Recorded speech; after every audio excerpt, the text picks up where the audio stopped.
This is Iraq today. Life does still go on here, and sometimes it can seem tranquil enough. But this is not a normal, peaceful country. It's a place of concrete blast walls and barbed wire, of checkpoints and men with guns. A place where people who go shopping in markets get blown to pieces. Where Shia militias, created by Iran, are battling Sunni extremists, cities laid waste. Where government is paralyzed by factional rifts, parliament invaded by rioters. How did it come to this? The Blitzkrieg, unleashed in March 2003, did a lot more than remove Saddam Hussein. 130,000 US troops and nearly 30,000 British occupied the country. They found no weapons of mass destruction. But they dissolved every structure in a tightly controlled dictatorship, the ruling Ba'ath Party, the security apparatus, crucially the Iraqi army. Adnan Janabi is one of the few politicians who was an MP under Saddam Hussein and is still one now. The people in the army were not only disbanded, they were cut off. Their salaries were not paid. Not only the army, the military industries people, some of whom are now making bombs for Daesh and before that Zarqawi and Al-Qaeda. Abu Musab al-Zarqawi, linked to Al-Qaeda, moved into Iraq almost as soon as the invasion happened. Within just a few months, the UN compound in Baghdad was demolished by a massive bomb attack carried out by Sunni extremists and disgruntled Baathists.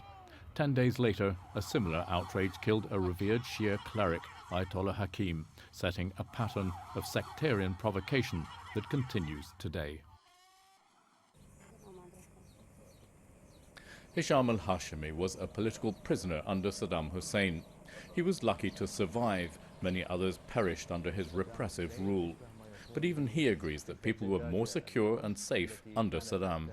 في أيام صدام حسين لم تحدث إلا عملية إرهابية واحدة وألقي القبض على الجماعة المنفذة وتم إعدامه. والآن بعد سقوط صدام تغير مو؟ حقيقة العراق أصبح كالبركان الذي بدأ ينفث بعض تلك الحمم سوف تصل إلى كل من حوله وتصل إلى الآخرين. The bitter grievances felt by Saddam Hussein's minority Sunni community provided absolutely perfect soil for extremists to take root in. First of all, Al-Qaeda, now so-called Islamic State. It was in Iraq's second city, Mosul, that the leader of IS, Abu Bakr Baghdadi, proclaimed his caliphate 2 years ago. But the invasion of 2003 was a godsend to another power regarded by the West as hostile, Iran. If anybody was dedicated to containing Iranian influence, it was Saddam Hussein. In 1980, he sent his troops into mainly Shia Iran, hoping to puncture the Iranian Islamic Revolution. That started a war that lasted 8 years and claimed perhaps 1 million lives. Even before the 2003 invasion, Iran was already moving. I watched this Shia Iraqi militia, the Badr organization, parading after it crossed the border into Iraq just before the invasion. It was formed, armed, trained and commanded by the Iranians.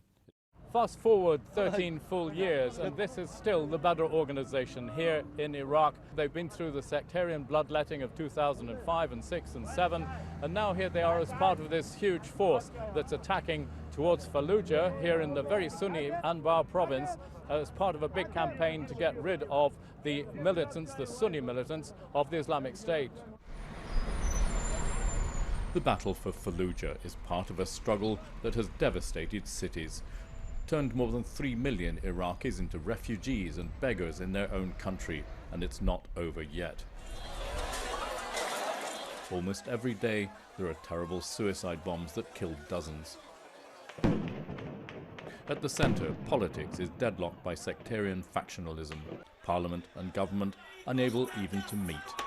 At this stage, nobody even knows if Iraq is going to stick together as one country. All this is the legacy of the overthrow of Saddam Hussein.